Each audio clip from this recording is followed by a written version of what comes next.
what I want to talk about today is not necessarily sort of front and center to what my research is on. What I research, generally speaking, is how people in the developing world use blogs to communicate.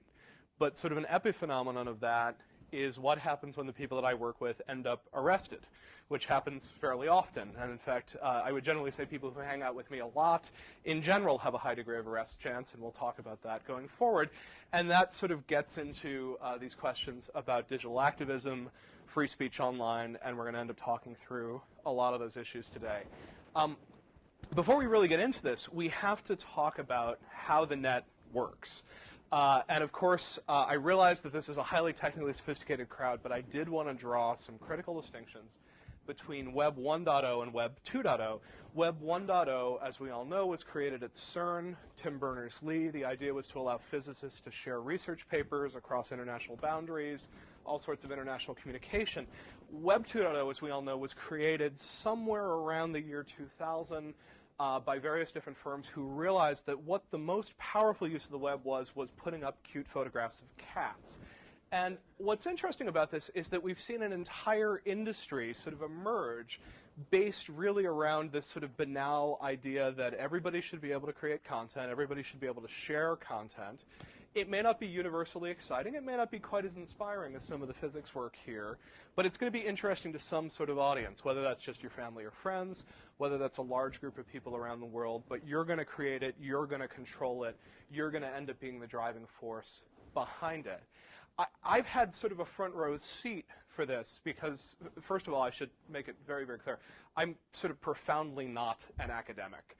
I sort of snuck my way through undergrad education and then promptly went off and got a job as fast as I could and became a professional working geek. And the geek work that I started doing was with a group called Tripod. Tripod is probably too old for any of you guys here to remember it, but it was sort of a proto-blogging site.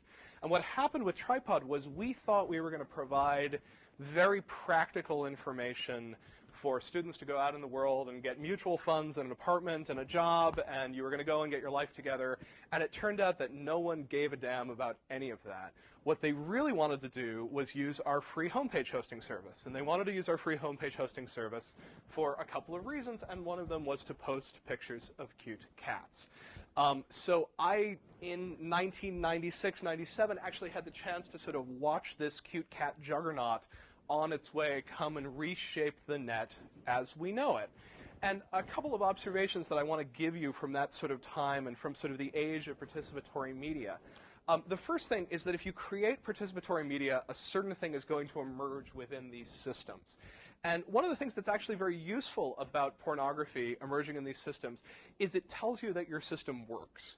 If you've built a participatory media system and you do not get any porn, you probably have a broken system.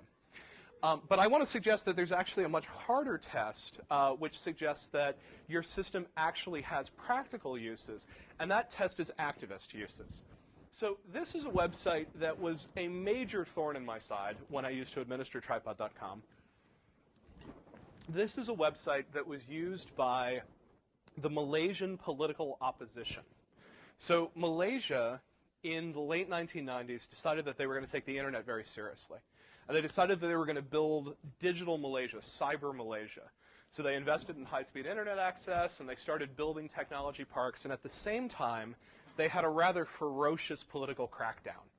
And the crackdown, bizarrely enough, was on the vice president of the country, a guy named Anwar Ibrahim. And Anwar Ibrahim was leading a movement called Reformasi, and he basically believed that there needed to be a more liberal interpretation of Islam, more separation between church and state, lots of political reform. This made the guy in power very, very, very, very unhappy. And so he started throwing trumped-up charges against Anwar Ibrahim. Anwar Ibrahim found himself accused of sodomy. Sodomy is a really big deal in a conservative Muslim nation. He found himself in prison, and his movement found themselves the underground. And as the underground, they couldn't publish newspapers, they didn't have a radio station, but they had a whole lot of pages on Tripod because they put in this wonderful high-speed internet access, and so people found this was a platform that they could use to publish online.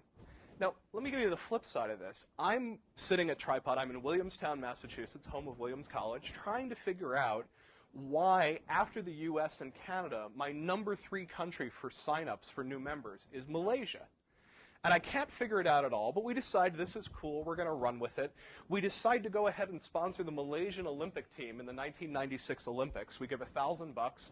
We sponsor the Malaysian Olympic men's pairs badminton team. They take the silver, thank you very much. But we're still trying to figure out what the heck is going on. And finally, I print out a whole sheaf of pages, most of which are not in this. They're in Malay. And I walk over to the political science department and hand them to someone's desk and say, what the hell are we hosting here? And the political scientists sort of look it over and then explain to me the whole opposition movement. The end of the story, by the way, is I have lately been working with a guy named Jeff Uwe, who is one of the first Malaysian parliamentarians to get elected based on his blog. He's one of the best bloggers in the world. He runs a blog called Screenshots. I ran into Jeff a couple of years ago for the first time at a conference. I introduced myself in the bathroom, as it turns out. Jeff, I'm the CTO, former CTO of Tripod. The man, while washing his hands, turns and throws his arms around me. I still have handprints on my back. So the point is, if you're building really effective social media tools, one of the things you should expect is that people who need to find a platform to speak are going to find a way to use your tools. So if you're building social media tools, you know, first of all, if there's no pornography, it's just not working. The system you've built is failing. But if you don't see activists finding some way to do something interesting on your tool, you're probably not building something at a very high level of usability. If it's a true, open, participatory, generative tool, one of the better indications that you've built something really interesting and really powerful is that you start seeing activist users coming off of it. And I would argue that you see this sort of across the board with a wide range of Web 2.0 tools that are capable of being platforms. You see lots and lots of truly banal, stupid uses for these things. And not stupid, like stupid, funny uses. But you also see, in some cases, really interesting and really profound uses for it. So I want to walk you through a couple of these uses and then sort of talk about why I think it's actually a really good thing when activists use banal tools. So first of all, I want to show you this video.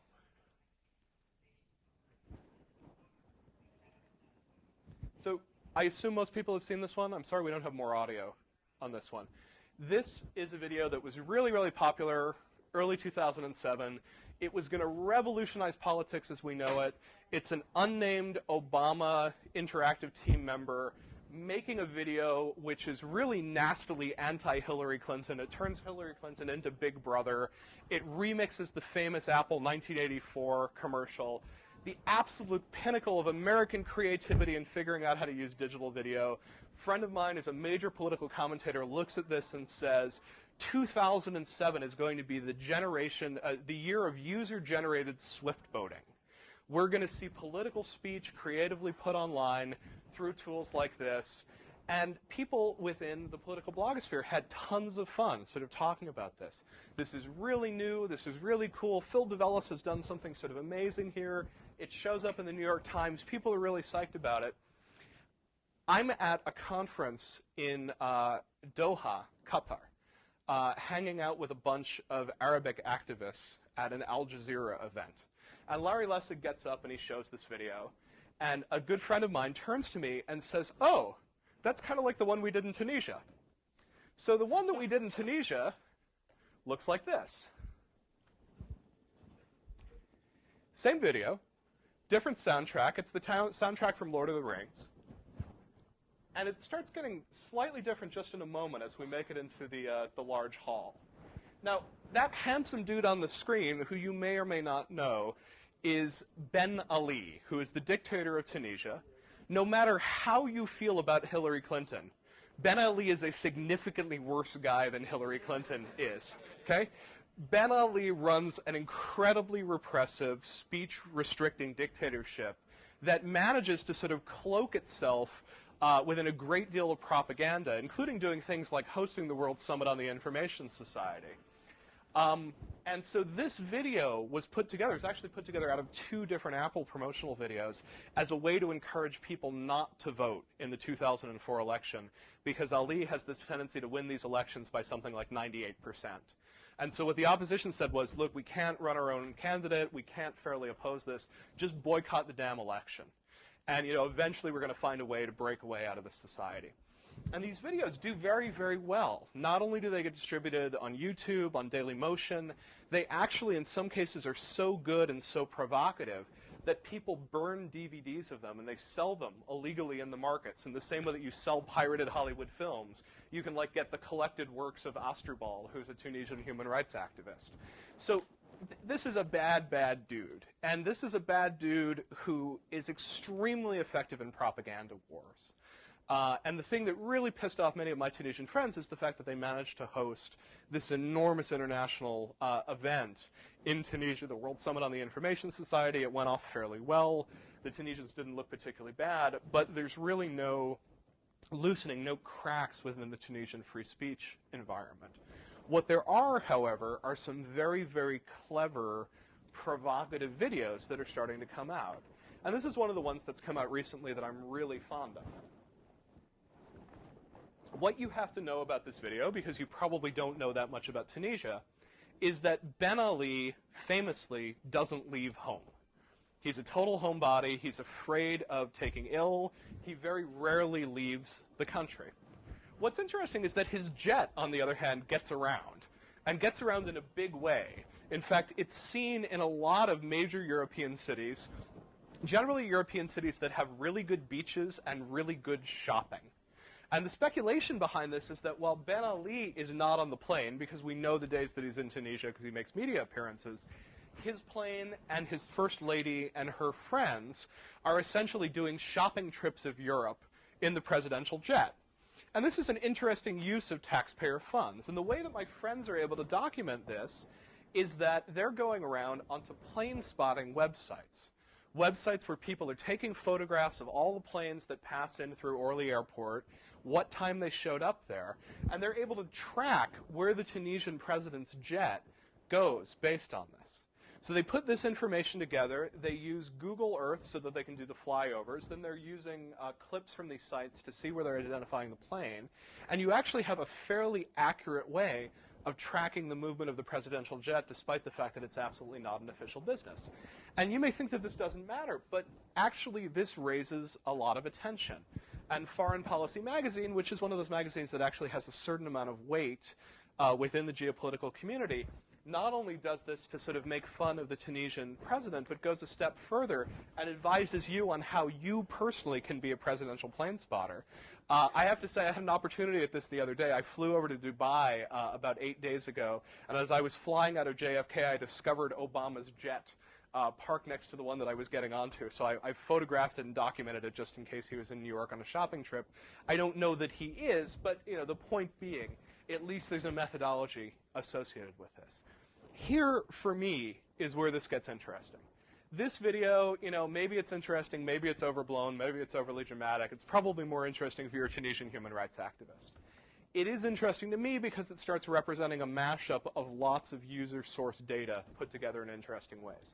It gets more interesting to me when it starts leading to political pressure on this regime.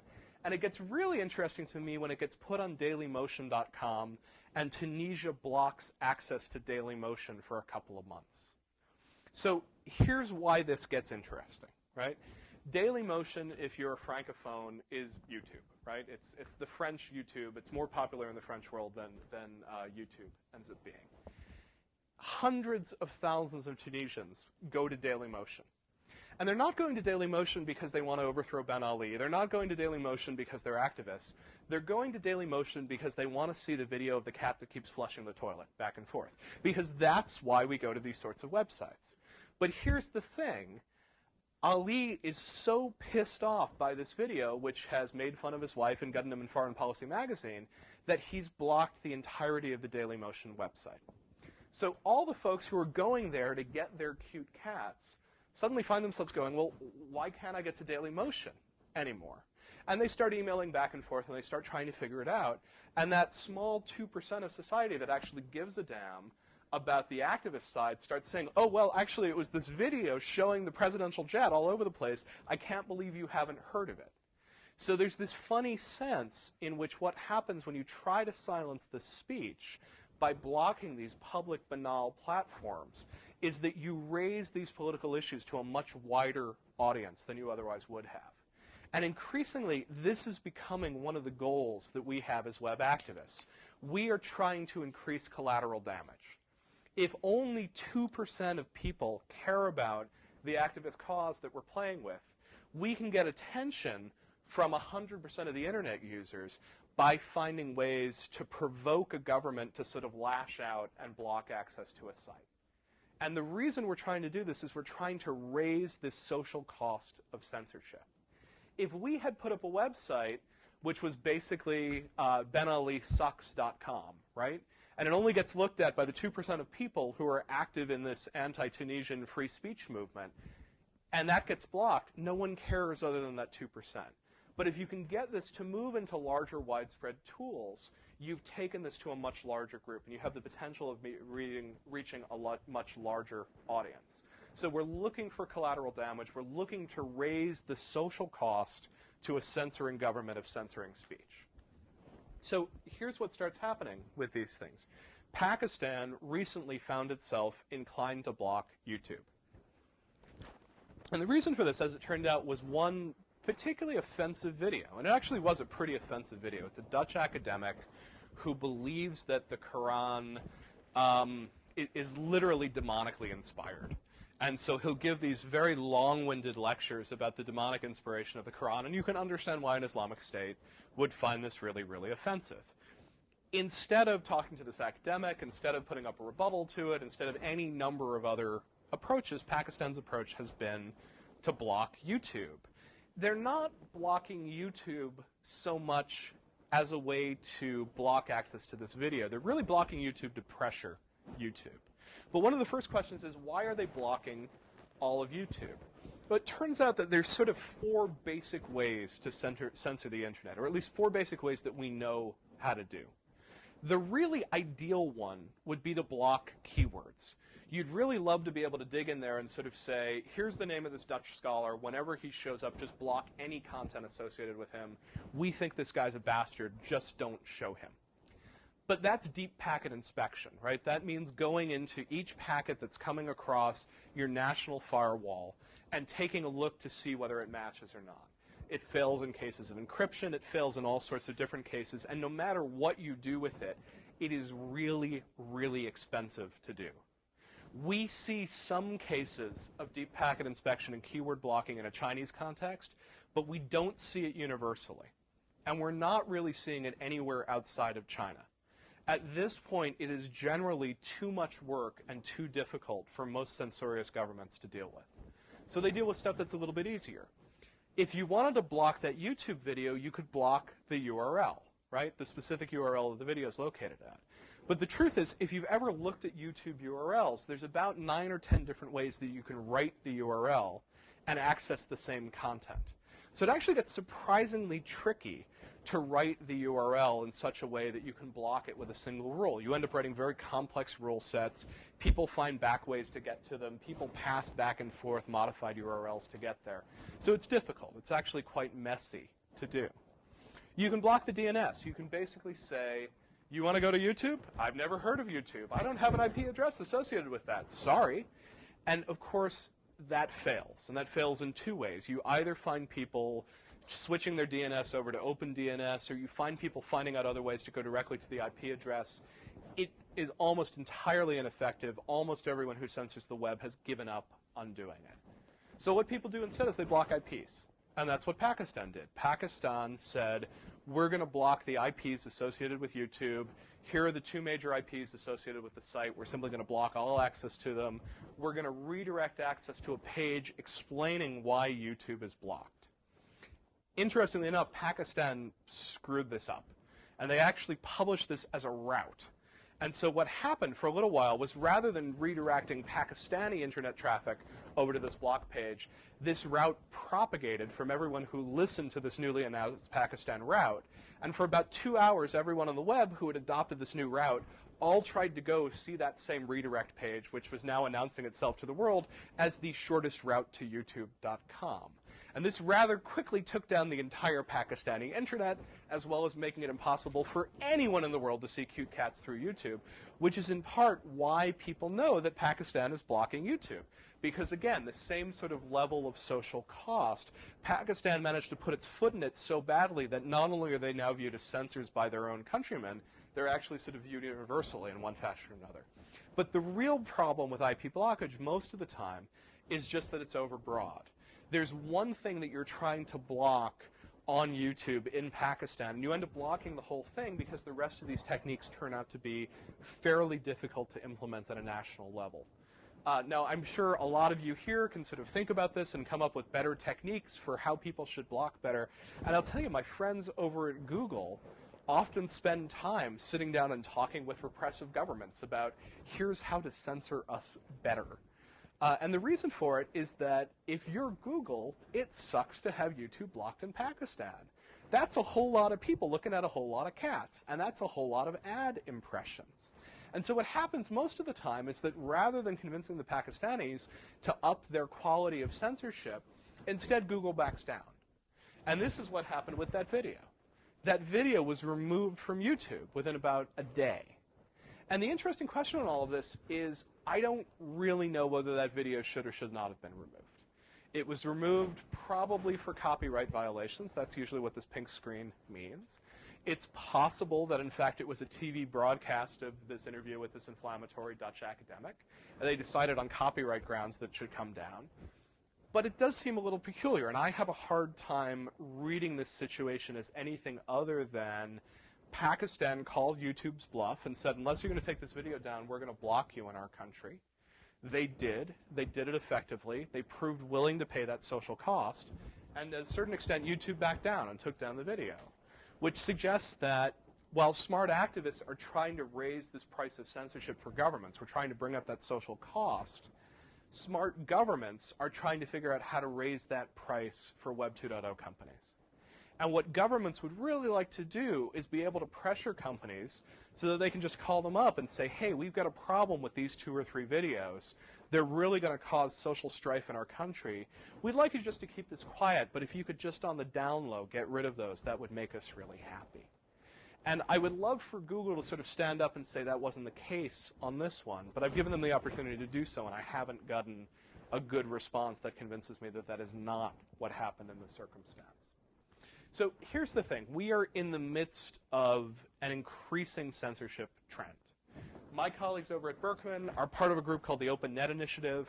Open Net Initiative measures who's censoring what on the internet. And we do this by essentially either visiting countries and trying to surf sites that we believe are likely to be blocked, or by using proxies within countries, going in through those proxies and then testing sites. When we started doing this work about 5 years ago, there were 4 countries that we knew of that regularly censored the internet. We're now monitoring more than 50. And that number is increasing regularly. And some countries only block a very few things. Interestingly enough, France and Germany aren't listed up there. France and Germany both block Nazi and neo-Nazi content. The US has DMCA takedown notices and makes it inaccessible to access certain content. These are countries that block a substantial amount of content. And this map is sort of big and it's growing, and you can see the sort of big baddies there like Iran and China and Syria. But there's also a lot of smaller countries that are blocking small subsets of speech that are either socially or politically offensive. What I actually care about and what I end up working on are people who are blocking Web 2.0 platforms. And I would draw sort of a categorical distinction here. It's one sort of problem for me if the United Arab Emirates, where I was just hanging out this week, wants to block Playboy.com. This is a conservative Muslim state. They've got laws on the books that essentially say that pornography is illegal. They search your bag to look for porn on your way into the country. I understand why they're going to block Playboy.com. It's a bigger problem for me that they're blocking Flickr.com. And the reason it's a bigger problem for me is that Flickr is a generative tool. You can use it to publish your own content. You can use it to share ideas. You can use it to critique the government. Once you start blocking these tools of generativity, once you start blocking these read-write tools, you are systematically restricting political speech within a country.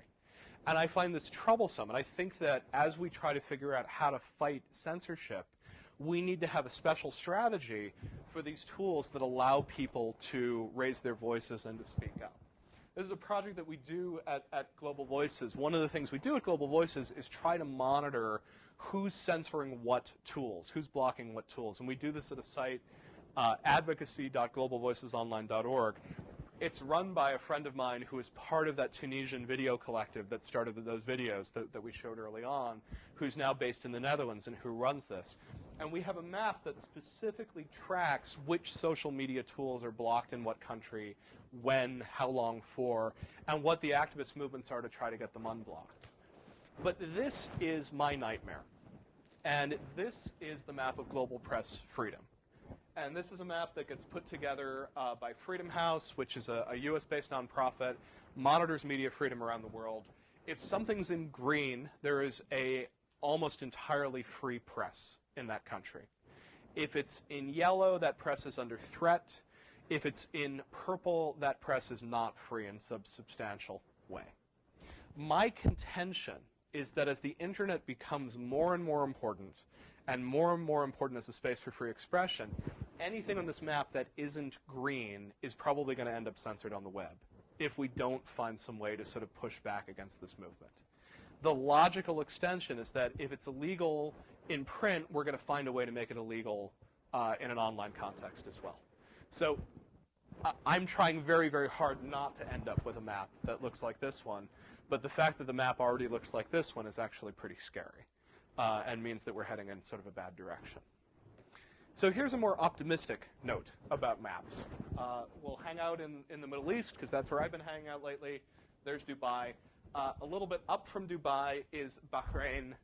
One of the things that I want to point out to you about Bahrain is that it's really, really small. In fact, Qatar is pretty darn small. Bahrain is like, you know, a couple of miles from one side to another. It's got a lot of people crowded onto an island, which basically exists to be an offshore bank for Saudi Arabia. And like a lot of Gulf states, this is a very, very crowded place where a lot of people from other countries, particularly Jordan and Pakistan, are living and working. Land use is a big freaking issue in Bahrain. And Bahrain has been doing crazy stuff like dumping sand into the ocean or garbage into the ocean to reclaim land, to build more land for people to build houses on. So Google Maps was kind of a big deal when it came to Bahrain. And somebody sat down with Google Maps the first day that Google Maps was available and started looking at satellite footage from Bahrain. And one of the big things that they found was that you could see the royal palaces. And you'll note that the royal palaces often have really, really nice lawns. And this is a big sandy island in the middle of the Persian Gulf, right? There's, you know, so you can just get a sense for the water use. But even more than the green associated with it, you can compare the size of this to these villages where you've got tens of thousands of people living. So the major political issue in this country is land use. And suddenly you can see that there are all these private properties owned by public officials, which if they were allocated slightly differently might provide housing space for the tens of thousands of people who need housing, rather than dumping garbage in the ocean to try to build islands. This ticked people off. And the guy who built this put together a 40-slide slide deck. He put it together as a PDF file, and he started sending it around to people.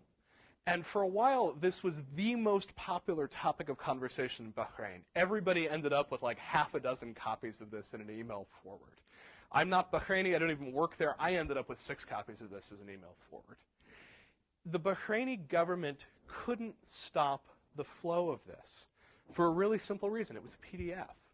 You can't just block PDFs. You pretty much shut down commerce, right? We use them for a lot of complicated things.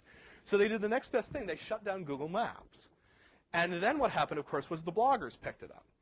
And so this blogger in particular is an amazing loudmouth and managed to start advertising what was in the contents of this document and pointing to other copies of this document. A friend of mine in Egypt made the very stupid mistake of agreeing to host this document on his personal hosting account. And he ended up with a $10,000 hosting bill for a week of hosting it before he finally took it down. So this was the thing, and the more the government tried to crack down on it, the further and further it went out. Then they took down Mahmoud's blog, and then other blogs got up into arms about taking down Mahmoud's blog. It's very hard to find a Bahraini who has not seen this set of maps at this point. So the amazing thing is that we will find ways to route around censorship. It's really, once you've pulled the genie out of the bottle, generally speaking in a digital sense, people are going to find a way to keep spreading that information around in one fashion or another. So here's another instance of the sort of counterproductivity in some cases of censorship. That hairy dude on the left of the screen is my friend Alaa El-Fatah. I mentioned earlier that I have friends who end up spending a lot of time getting arrested. Alaa is one of them, and in a moment you'll sort of understand why. Alaa is probably the most visible open source developer in Egypt. And he runs the sort of blog community that's at the heart of the Egyptian activist movement. And he gets involved with a lot of things like judicial protests. There was a judicial protest about 2 years ago. 700 people get arrested, get thrown into prison. Almost no media attention about it. There's a lot of judicial protests in Egypt. This was not news. But this sort of ended up being news.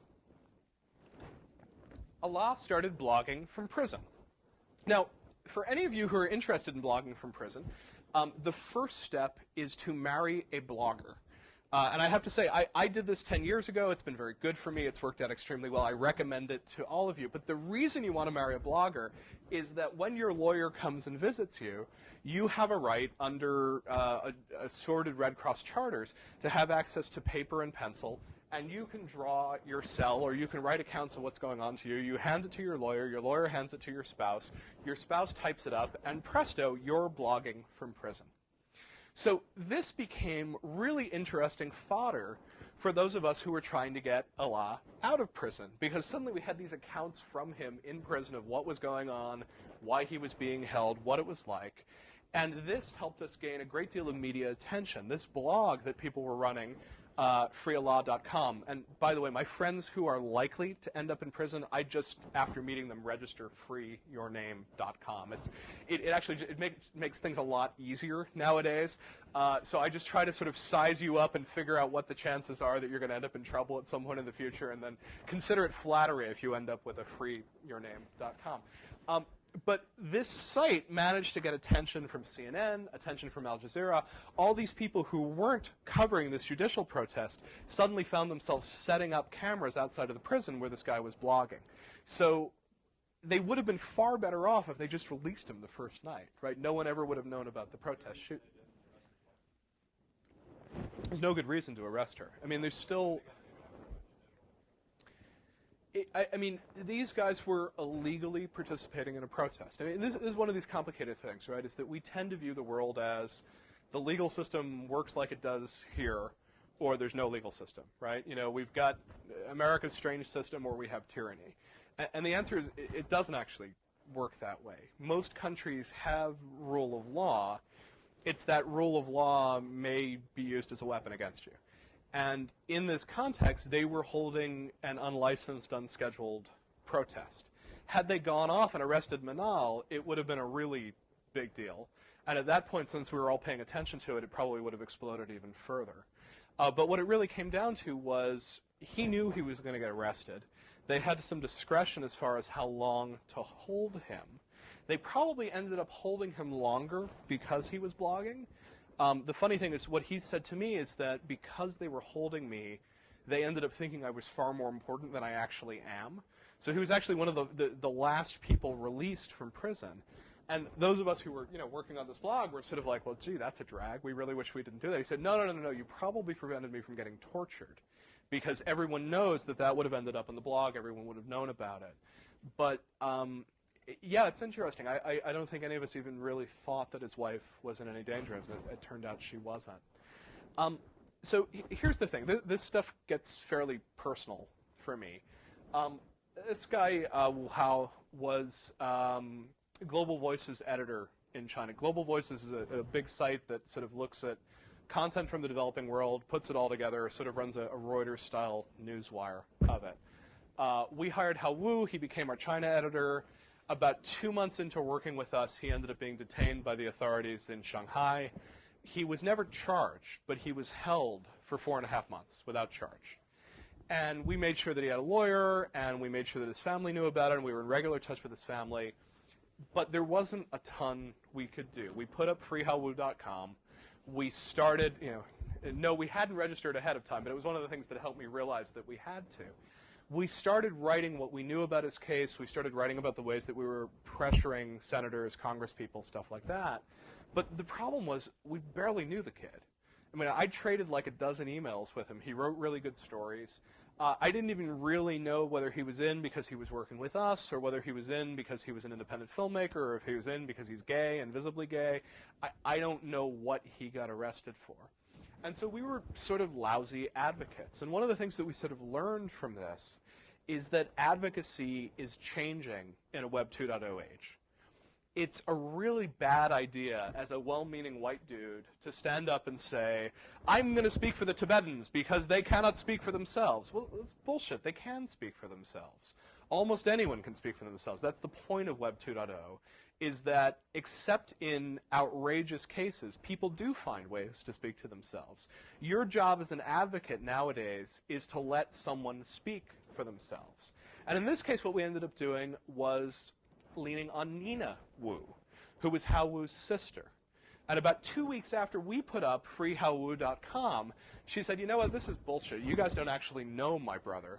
I know my brother, and I know what I'm going through, and I'm going to start blogging about this.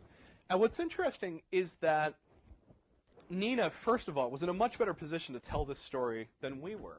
She had photos of the guy. She had this very moving photo of his wilting plants in his apartment while he's off in detention. And, this is all moving stuff. But one of the interesting things about this is that she started this thing out on MSN Spaces.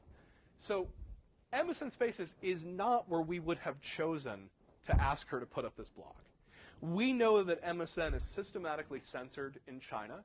We know that Microsoft is cooperating. I know Microsoft is the sponsor here.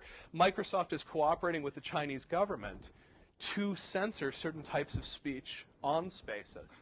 This is the last place we would have told her to put this blog. But you know what? We don't get to tell her. She used what tools she had at her disposal. And this was the tool that she was familiar with, and this was the tool that other activists and other people who had relatives in prison were using in China. And that's what she ended up doing. And eventually what we ended up doing was just taking her posts from Chinese, translating them into English, and using them as our platform for advocacy. We stopped trying to speak on Hao's behalf. We started letting Nina speak on his behalf. And shortly after we started translating her posts, he got released. And I have no idea the causality in all of this.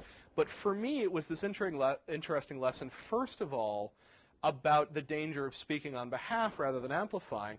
But second of all, it was also this realization that most activists don't get up in the morning and say, today I'm going to be an activist. Usually what happens is something bad happens in your life, and you start finding yourself caring about an issue that you may not have cared about before. Nina is an investment banker. She's living the Chinese dream. She's got a great apartment in Shanghai. She's got a kid. She's got money. She doesn't anymore, by the way. She lost her job in part because of her blogging, and now she's under surveillance by the government. But this is not someone who thought of herself as an activist. This is someone who found herself sort of dragged into it. And she ended up using that tool that she had at hand. And this is a really interesting question for all of us who design tools, which is how do we design a tool that 99% of the time is going to get used for really banal and boring purposes, and 1% of the time may actually be something incredibly important as we think about how to defend someone's life. Yes?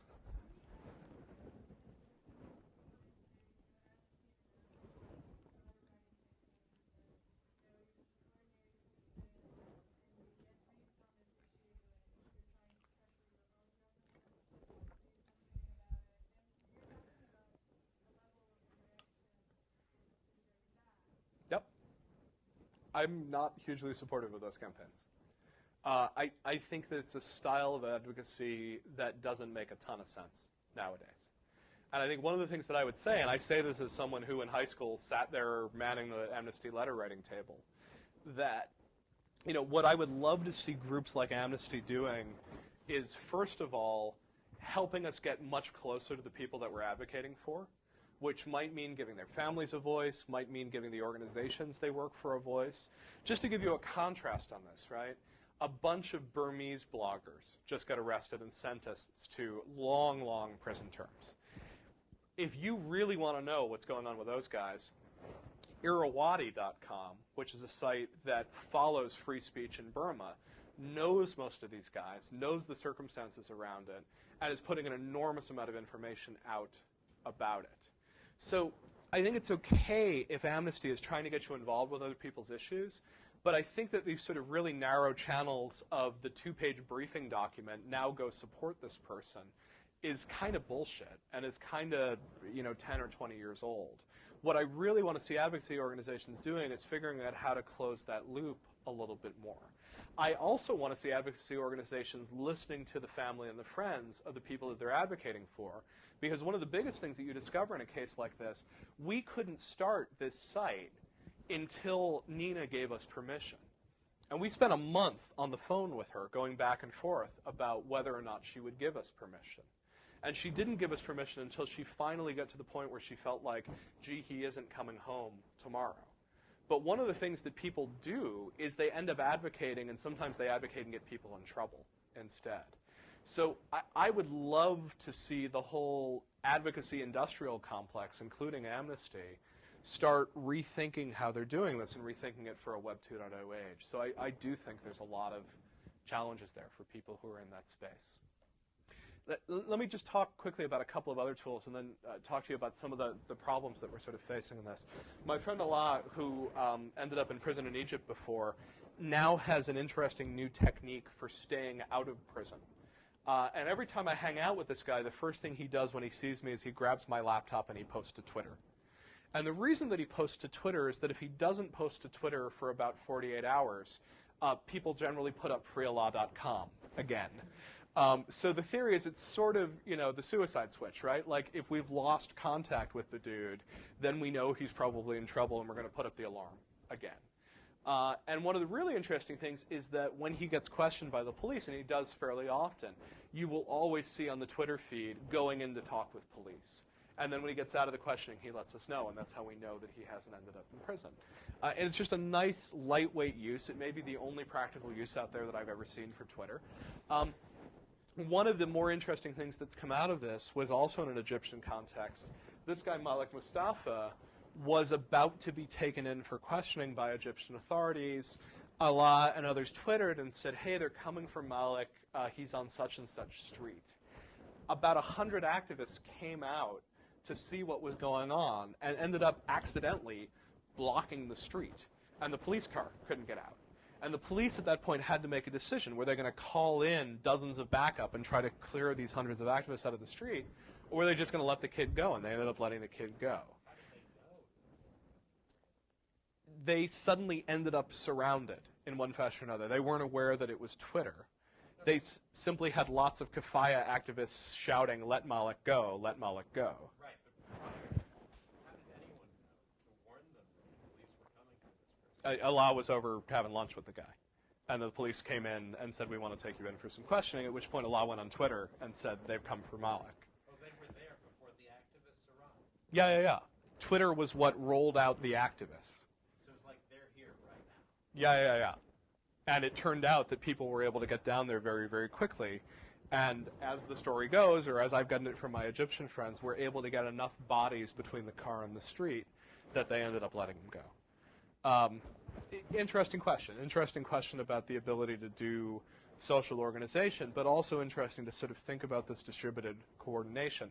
The truth is the story has now gotten told so many times that now the Egyptian police are now quite sensitive towards people sending text messages when they're going in for arrest, and now they take your mobile phone before they do anything else. But it was a nice trick while we had it. Where Twitter's actually proving much more helpful nowadays is sort of micro-reporting.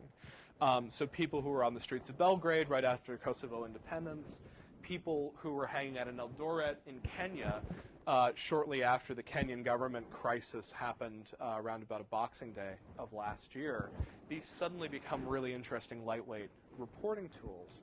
And they're interesting and important because they're so pervasive.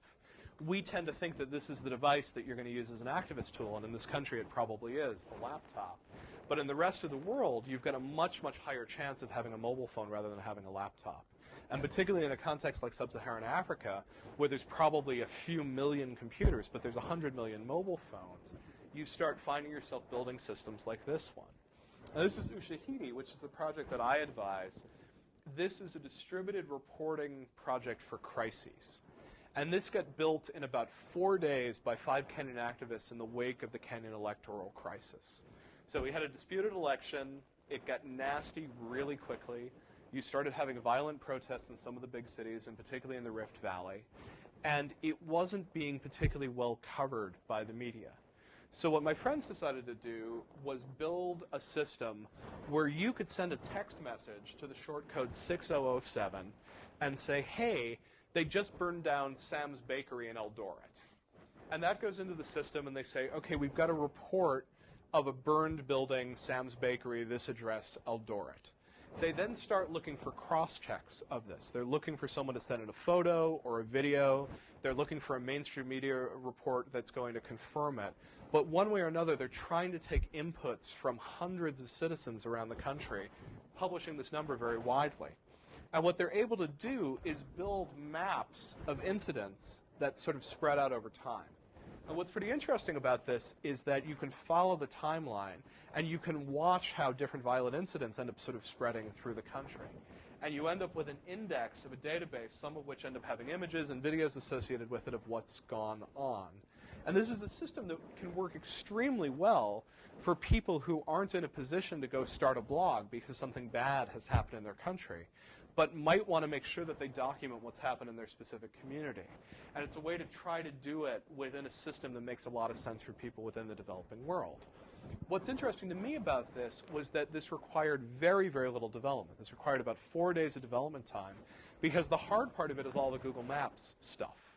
It's basically a very simple database. Someone's taking in the entry that comes in over their mobile phone. They've got the info coming in, they're doing the cross-checking, and then they're throwing it up on the map. And it's interesting, it's highly centralized. If Google decides that they're not going to provide this functionality, it's very, very hard to do in the future. But so far it's been successful enough that they've taken this idea out of Kenya. They've been using it in South Africa to map xenophobic violence. They're starting to use it right now in the Democratic Republic of Congo to do the same sort of crisis reporting. So, and in some ways, this is actually inspired by the Tunisian prison map, and this was one of the first things that showed people just how powerful mashups were going to end up being as a force for political activism. This is just a map of Tunisia with an overlay of human rights data on top of it, so that you can look around the country, look to see where the secret prisons are, and then get a sense for who's being held there and why. In all of these cases, there's a pretty good argument to be made that you probably want to do these on your own server. But the truth is, the reason people are doing these using back-end systems and things like Google Maps is that it shortens the development time. It makes it a much, much higher impact project than you could probably do with your own stuff. You end up trading off this small bit of dependency on a centralized platform in exchange for the ability to get this stuff sort of rapidly to market. And there's a lot of argument in the human rights community about what we should do with this. Server-based, and these sort of, based particularly around large centralized platforms, makes it easy to build these things and easy to use them. It also increases the danger that we're going to get locked into them. So Facebook's become very popular for protest organizing. And friends of mine were able to organize hundreds of thousands of people to march in solidarity with monks in Burma. The problem was, eventually they decided that they wanted to run their own system. They didn't want to run it on Facebook. They wanted to export these 400,000 names from Facebook, and Facebook said no. And they're now in a situation where they're trying to move over to Avaz so they can continue to do movement building around this. But that data is locked within Facebook. And that's the trade-off that people are sort of looking for with this. On the one hand, doing something on one of these centralized platforms tends to mean that you're faster, tends to mean that it's a little harder, a little bit more expensive to censor, but it also means that you may find yourself on the wrong side of a corporate entity that's having trouble holding onto your data. You also have the possibility that you might end up with a corporate entity that isn't who you thought they were. So one of the interesting things in the Russian language blogosphere is how important LiveJournal ends up being. So this was a prank page. This was sort of wonderful. This was put together by activists in Belarus, and they were interested in this report that Lukashenko, the dictator of Belarus, had decided to put together his own YouTube alternative, which was more positive about Belarus than YouTube was. And this obviously pissed off the activists a little bit, and they decided that what they really wanted to do was build for Lukashenko his LuNet. And so they would take all the popular services that people were using in Belarus, like YouTube, and they built LuTube. And rather than building different search engines, they've done the Lu version of them. And they, of course, did LuJournal, because all of the stuff that normally would be on LiveJournal needed to be on LuJournal. The best of these sites, by the way, was the one which was a search engine site. You would go to it, you would enter in a search term, and the message it would give you back was, "We're really sorry, all the KGB guys are on lunch right now. Please come back so we can properly censor your results." But the serious thing within this are the concerns about LiveJournal. As you guys know, the company behind LiveJournal was bought by a Russian company. It's a company that's believed to have very strong ties to the Russian government. There's a thriving Russian language blogosphere. And shortly after the purchase, you started seeing cat macros that looked something along these lines, essentially implying, are we going to end up in a situation where LiveJournal becomes the censor and starts baking censorship within these tools? This goes better if you do this in sort of a fake Russian accent. In Soviet Russia, terms of service violate you. But where you really should be worried about this is a Chinese context. And in a Chinese context, sort of everything we've talked about needs to get re-examined, particularly this use of publicly accessible platforms. So Web 2.0 turns out actually to be phenomenally popular in China. It just looks a little different. And if you think that there's a Web 2.0 explosion in the US, you have no idea how big the Web 2.0 explosion is in China. There's a neat parallel, almost tool to tool for everything, but there's actually often much more competition within the space. And one of the things that's very interesting is that these Chinese language tools often have censorship baked into them. So this is an experiment that my research partner, Rebecca McKinnon, did. And Rebecca was lucky enough to spend her childhood in China, so she speaks Mandarin fluently. And it lets her do experiments like this where she goes onto MSN Spaces and enters in the title for her blog, which is, "I love freedom of speech, human rights, and democracy," sends it into the system, and the reply that comes back is, "You must enter a title for your space. The title must not contain prohibited language such as profanity. Please type a different title." So you actually can't name your blog, "I love freedom, human rights, and democracy." The tool itself, this is not human review, the tool itself is looking for particular keywords and preventing you from putting them in prominent spaces on the page. So what happens out of this is that Chinese internet users get pretty oblique in how they speak online. If you were hanging out on the Chinese internet about 9 months ago, there was suddenly a rash of people posting this picture or variants of this picture. And as you can all see, this is a river crab that's wearing 3 watches, obviously enough. The reason for this is a complicated pun having to do with Chinese blog censorship. So for years, people would have their blogs censored. They would get notices saying, "In interests of social harmony, we have restricted access to your blog." And Chinese bloggers used to say, "My blog just got harmonized. I can't believe it. I posted about Tiananmen and I got harmonized." So after a while, the government started blocking the word harmonized because it was clear that you were complaining about government censorship, and harmonized became a stop word that could get you blocked. And so at that point, they took advantage of some of the interesting language features of Mandarin, which is that the same word for harmonize is more or less, with a slightly different pronunciation, the word for river crab. So now if you hang out in the Chinese blogosphere, you will see people writing about how someone's blog just totally got river crabbed and it's really a shame. And you're looking at this and trying to figure out what's going on, and it really helps if you have someone who can guide you through all this. I don't know enough about Chinese politics to explain why Sang Daibao is a funny thing here, but my Chinese friends tell me that this is very, very funny.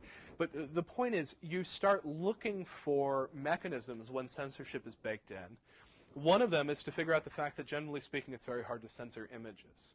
And so one of the things you see coming around the Chinese blogosphere often are these images where, Albert Einstein is writing on the blackboard, and what he's writing is some sort of fearsome political speech.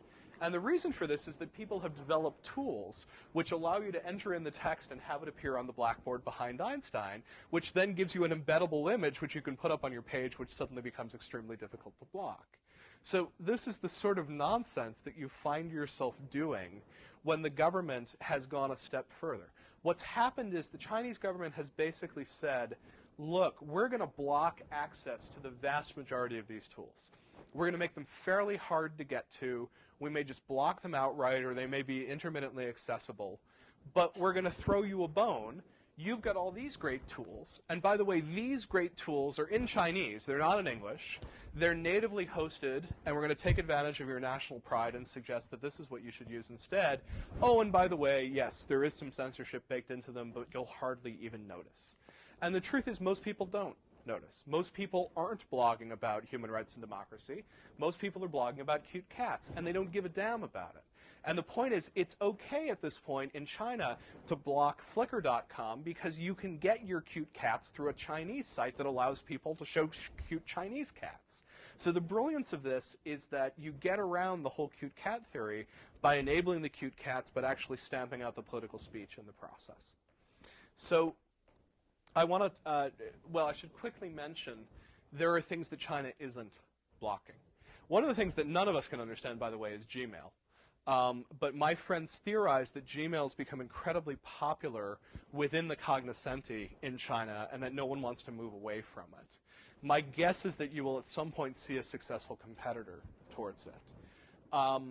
Certainly they're not blocking massively multiplayer online games. A lot of activists are looking at this and thinking, can we put political speech within them?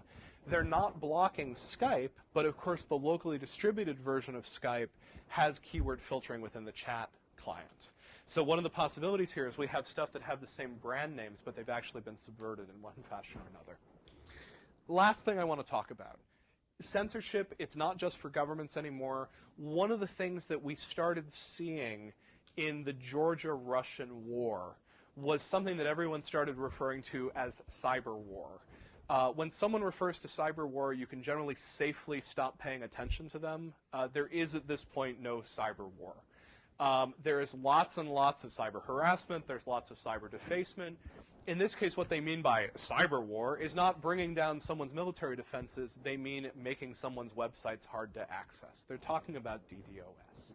And there was a whole lot of DDoS that went on during this conflict. And actually, for a while, it was very, very difficult to access most Georgian websites. And what people speculated was a shadowy Kremlin conspiracy making this happen.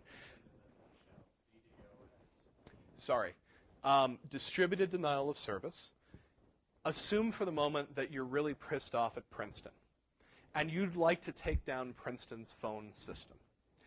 If you get enough friends to call up the main switchboard in Princeton and ask for Ed Felton's number, okay, you will overwhelm the operators. The operator will sit there and say, yes, let me look up Ed Felton's number for you. By the time they've got Ed Felton's number and connected, you've hung up. And you've called again, and now you're asking for somebody else's number. And you're not just doing this, you've organized 100 people to do this with you. Anyone who is legitimately trying to call Princeton to say, apply, can't get in. And so Princeton at this point has been effectively cut off from the phone system. That's what DDoS is.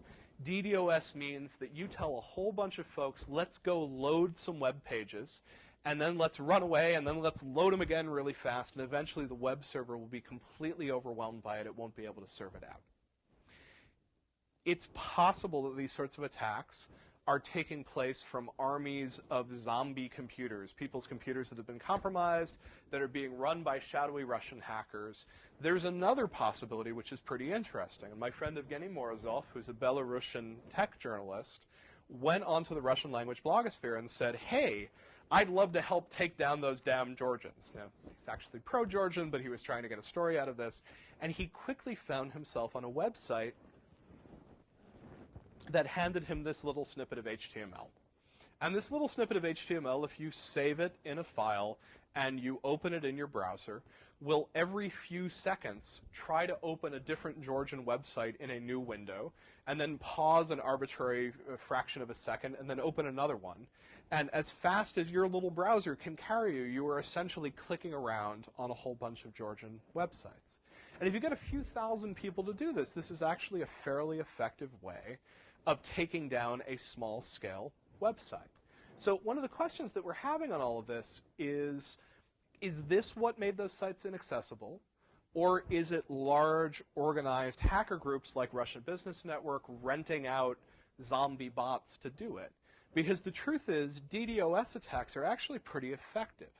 And they might be effective if you have a lot of resources, or they might just be effective if you're a pissed-off Russian nationalist and you happen to organize a lot of friends to do it. And this question of whether it's coming from the government or whether it's spontaneous is a real open research topic right now. We've been trying to figure this out in the Chinese context. One of the things that's fairly common is for someone to go onto a bulletin board in China and say, I'm really upset with the new admission policy at the university. I think it's a bad idea. They're focusing too much on testing. This is bad. And you'll immediately see 5 responses saying, no, no, no, you don't know your facts. This was a good decision by the government. Here's why. You really should be supportive of this decision. Now, some suspect, and not without evidence, that there is a group of Chinese students who are now being referred to as the 50-cent brigade, who are being paid half a yuan for each one of those posts.